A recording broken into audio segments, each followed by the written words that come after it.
entonces mata. Cuando el hombre roba, es porque desea acumular, o porque desea lo que no tiene. La impureza de la mente, es el perro del deseo. La mentira, es deseo de falsear la verdad. La murmuración y la maledicencia, es deseo frustrado, o sobreestimación de su propio deseo. Cuando alguien se siente frustrado en sus propios deseos, entonces murmura del prójimo. Cuando alguien sobreestima su propio yo psicológico, entonces murmura del prójimo. El que jura en falso, y el que blasfema contra lo divinal, es porque sobreestima demasiado sus propios deseos. Las conversaciones ociosas, son hijas del deseo. El que envidia, codicia lo que no tiene. El que codicia, envidia al prójimo. Cuando alguien codicia, es porque desea. Cuando alguien envidia, es porque desea lo que no tiene, y siente pesar del bien ajeno. La malicia, es deseo acumulado. El odio y el rencor, es deseo frustrado. La ignorancia, es la madre del deseo.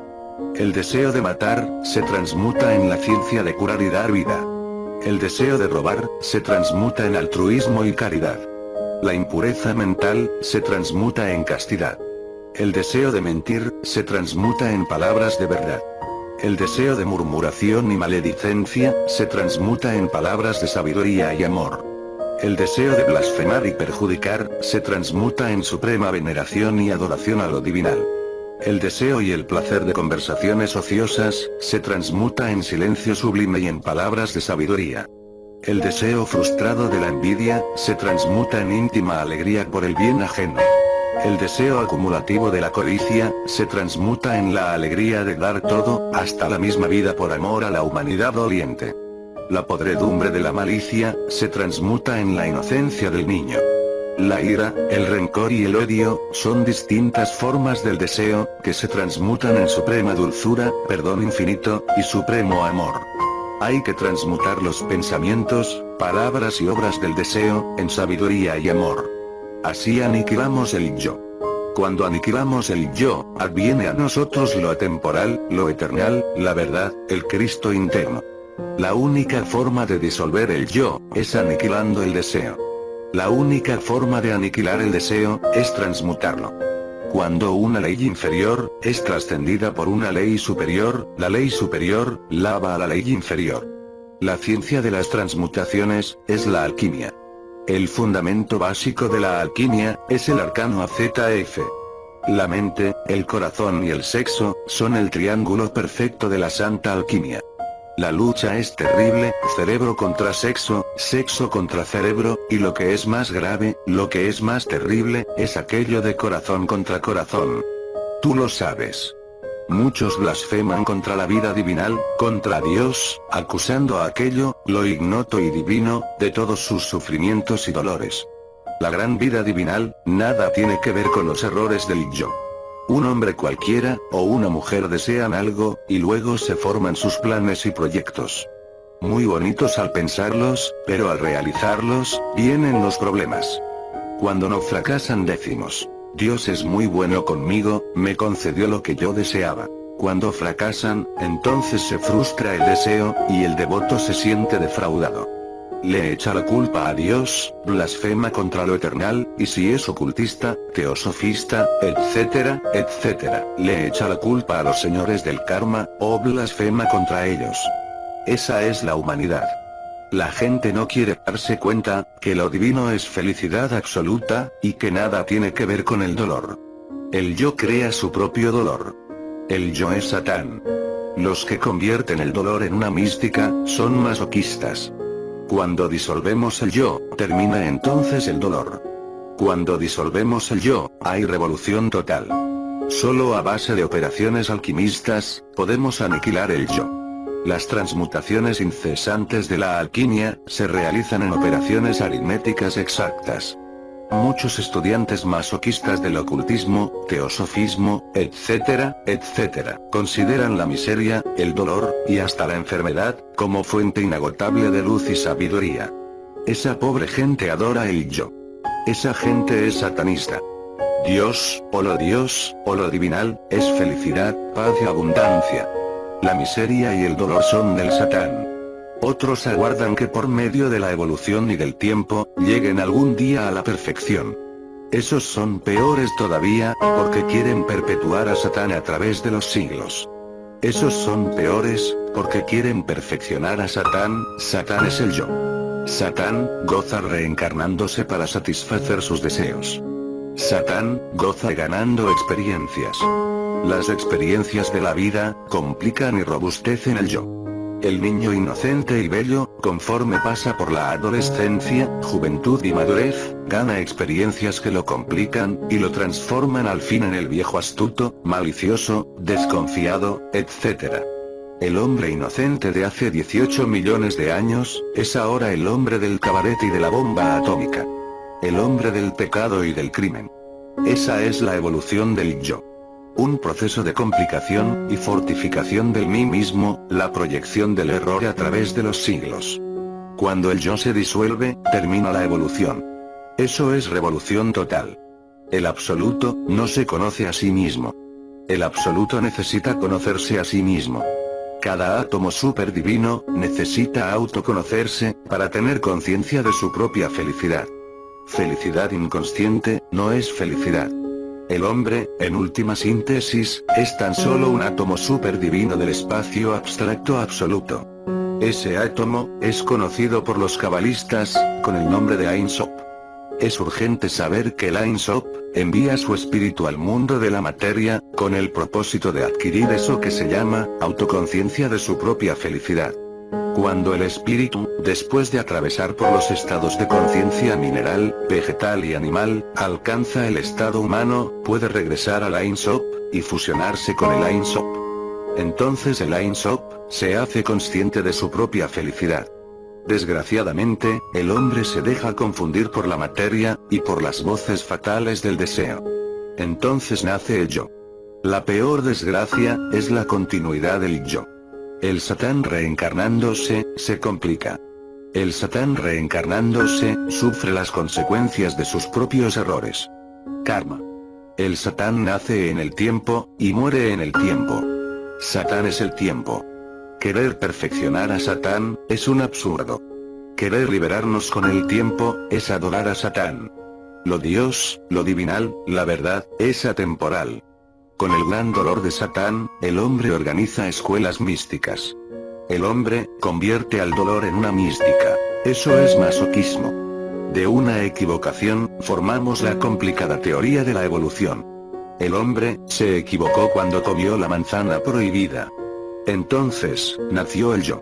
La manzana de Adán es el sexo.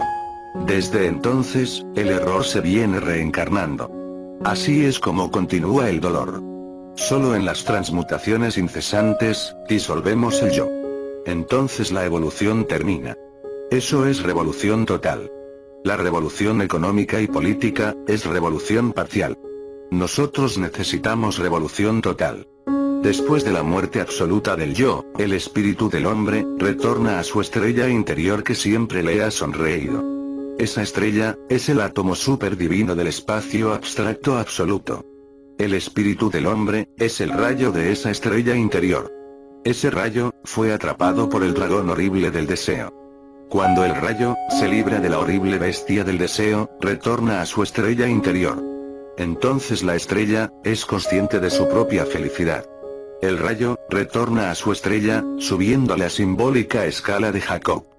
En su retorno, el rayo adquiere conciencia angélica, arcangélica, seráfica, etc., etc. Las jerarquías divinas, son el resultado de tremendas revoluciones interiores.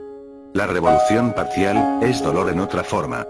Nosotros necesitamos la revolución total. La revolución total, es suprema felicidad. Felicidad. Capítulo 27. Criminología intelectual. La criminología intelectual es tan profunda y compleja, que se requerirían millones de volúmenes para poder estudiar esa materia. Nosotros solo nos permitimos tocar algunos puntos. La criminología intelectual se halla contenida en libros, revistas, circos de toros, cines, folletos, etcétera, etcétera. Existen en distintos países, revistas pornográficas que prostituyen la mente de las jóvenes y de los varones. Cuando llega a la mente una representación pornográfica, el inconsciente atrapa esa representación, y con ella elabora sus conceptos de contenido. Los conceptos de contenido elaborados por el inconsciente, son el resultado exacto de la calidad de la representación. El yo, atrapa la representación en los trasfondos inconscientes de la mente y elabora con ella sus conceptos de contenido. En el mundo de la mente cósmica, los conceptos de contenido se traducen en imágenes semiconscientes. Esas son las efigies del mundo mental. En el plano de la mente cósmica, el yo fornica y adultera con esas imágenes. Esa es la prostitución de la mente.